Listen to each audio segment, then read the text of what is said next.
If somebody would have told me 10 years ago, fighting depression and ready to give up on life, that I would be on any stage, I'd have never believed it. I worked for DHL/Airborne Express 14 years on the job. In 2008, around Thanksgiving, they started to tell us we're getting laid off. 14 years on the job, always had somewhere to go every day. To January 5th of 2009, we get the call, everybody laid off. It was 19,000 plus people laid off that year. Something happened. January 9th, my daughter went in the hospital.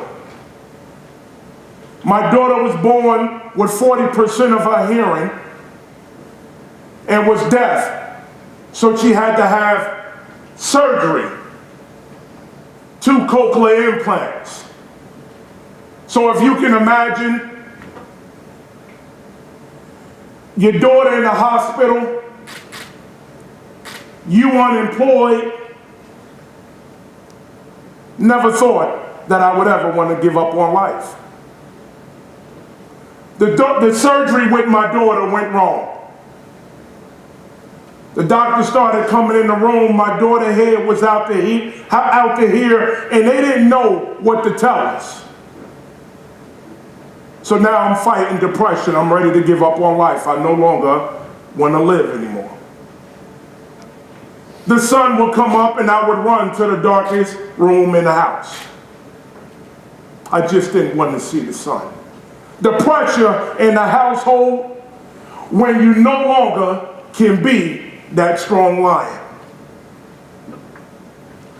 About 2:30 in the morning, I was in the backyard sitting in the rain.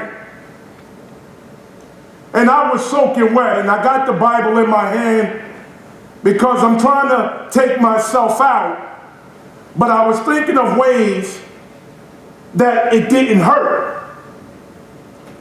I drove to my friend's house, and I said, Lee, I need you to do me a favor. If I'm no longer living, I need you to promise me that you'll give my daughters all a sweet 16 party. My best friend looked at me and he said, what do you mean, if you're no longer living? I said, all I need you to do is make that promise to me. But I remember I promised the Lord, I said, Father, if I ever come out of this mindset, I will never think the same way again. And that's when my journey started with forging the future. So my partner, they give me a date, February 17th. I had to go to the unemployment office. I get to the unemployment office, it's about 3,000 people outside, but I looked at my paper, I was the 930. So I walked up to the sheriff, I said, excuse me, sir, I'm the 930 line. He goes, everybody out here 930s. So I look back and I go, everybody out here 930? I go back to the car and I started crying. I called my best friend and I said, how is the unemployment office in your area? He goes, Jay, it's no shortcuts. During that depression, I learned something that, Jermaine, in order for you to help other people, you're going to have to start with yourself. I pointed the finger at everybody. It's your fault. You're the reason I'm in this position. You're the reason this is happening. Making bad choices everywhere.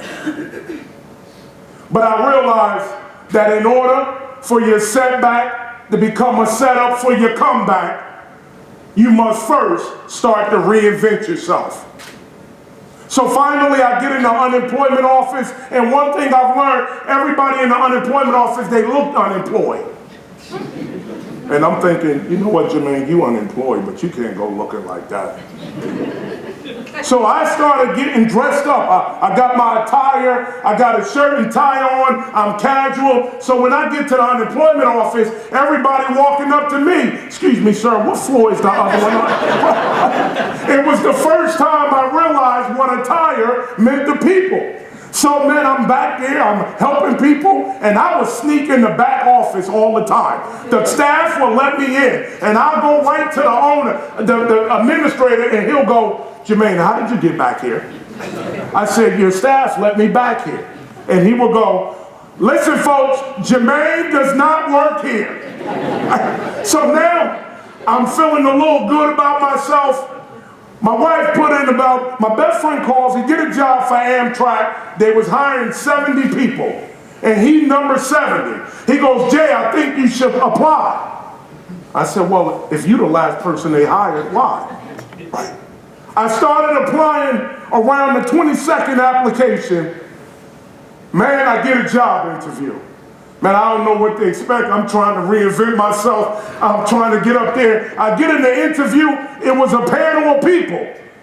And I'm thinking, man, you need 5 people for one job? But okay, let me just try to wait.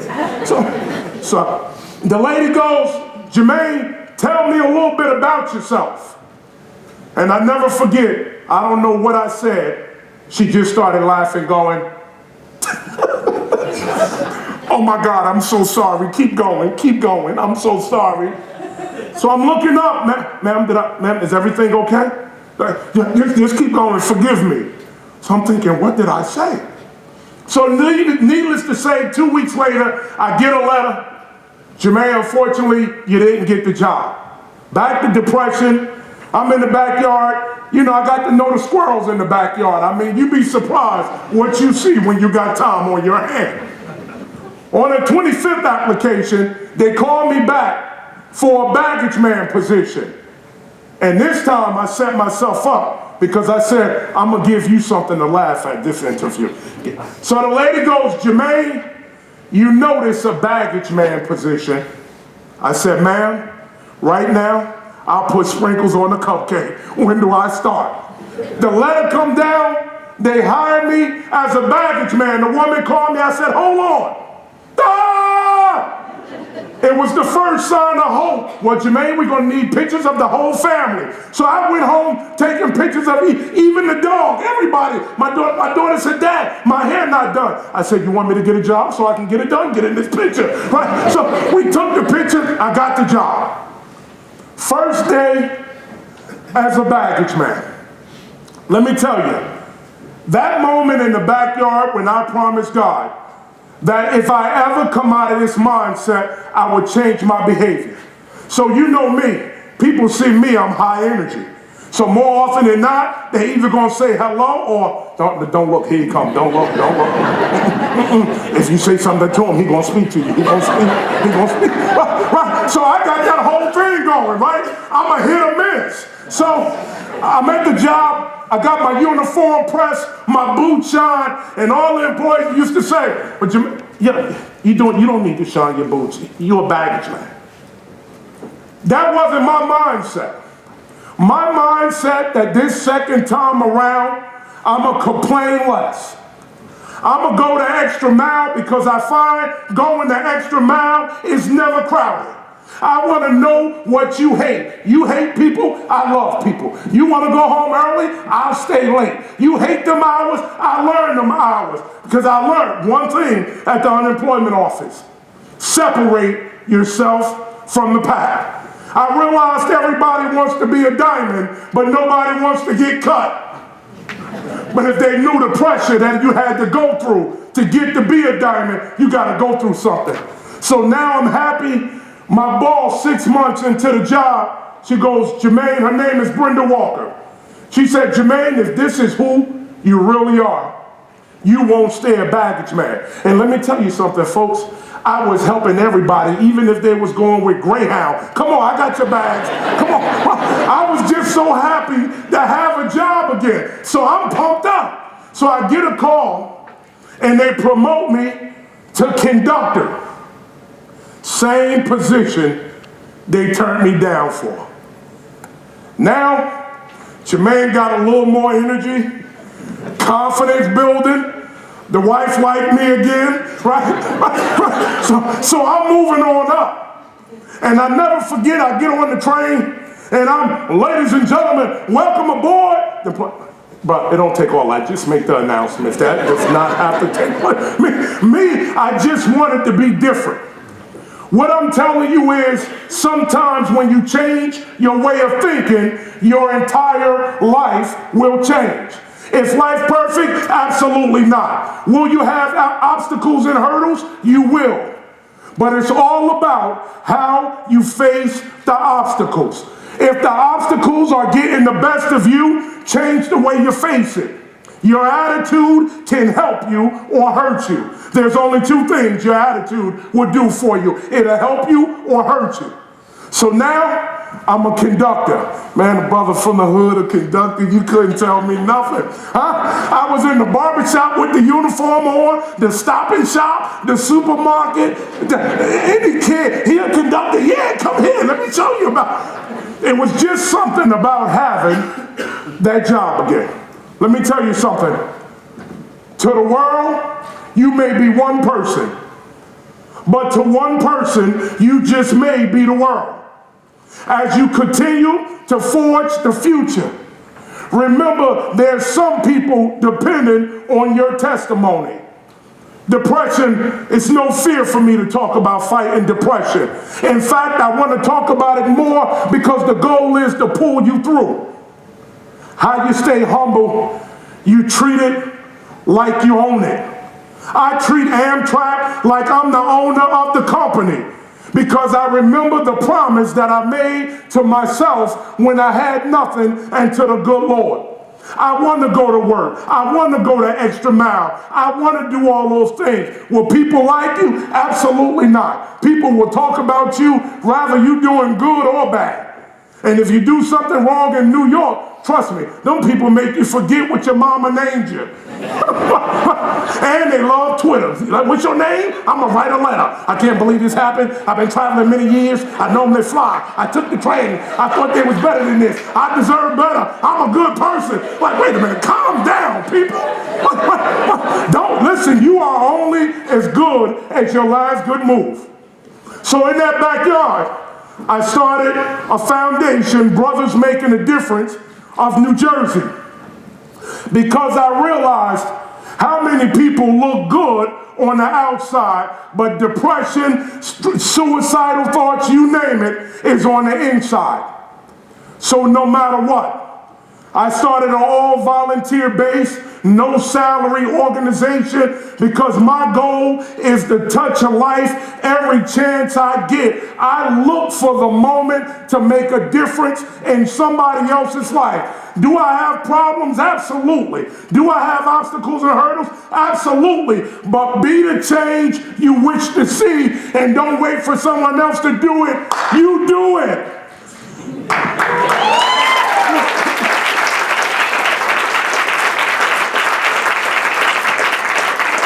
So moving along, you know, my boss calls me back and she want to promote me for a manager's position. To be honest with you, I didn't know what all that meant. I can barely work a computer, I won't lie to you. So when she gave me the job, she says, Jermaine, I want you to celebrate and send everybody an email and CC Bob on it. And I remember going to the computer right away. What does CC Bob mean? So I'm looking for 2 C's and Bob. I don't know how this going to pan out here. So I'm looking like, wait a minute, now she said copy and paste. So I called somebody and said, when they say copy and paste, is this like highlighting everything? So I started faxing things, but they was going the wrong way. So I told the guy, if it come, you know what, I'm going to call the tech. He goes, ho, before you call the tech, just switch the paper the other way. And it worked. Don't be afraid of who you are. You have everything in you to succeed. But what happens, we start to beat ourselves down for what we woulda, coulda, shoulda done. How we look, where we are. Don't worry about that. It's your life. It's up to you where you gonna be. Picture picture of being on TEDx.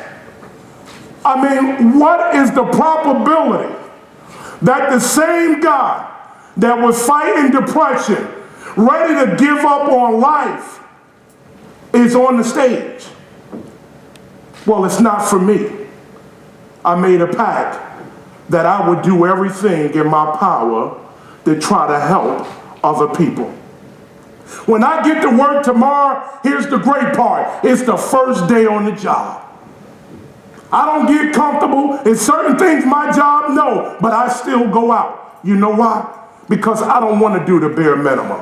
I don't want to do enough to get by. I want to find out, how can I make a difference? How can I lead from the front? Some people say, Jermaine, you a leader. I said, I'm not a leader. I'm a servant in a leadership role. It makes all the difference in the world how you label yourself. Be the hardest worker in the room. When a person feels appreciated, remember, they'll do more than what's expected. All people really want to know is you appreciate it. Thank you is a lost art. Sometimes the weight you need to lose isn't on your body.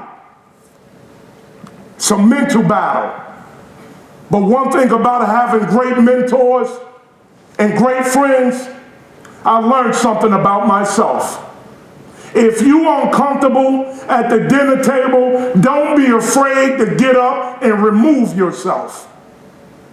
Gary taught me something I'll never forget. And that's, the man never asked what I do for a living. The man never asked for a resume. It was a chance meeting. That opportunity is in front of you every single day.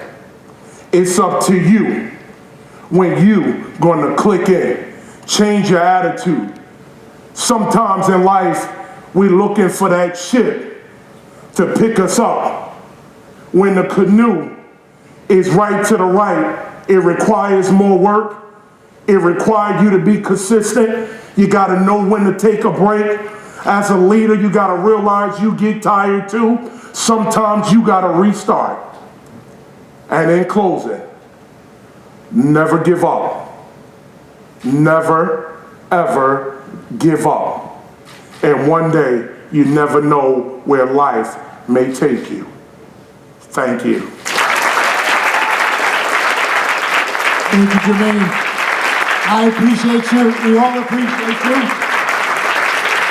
Thank you for sharing your story. Ladies and gentlemen, thank you for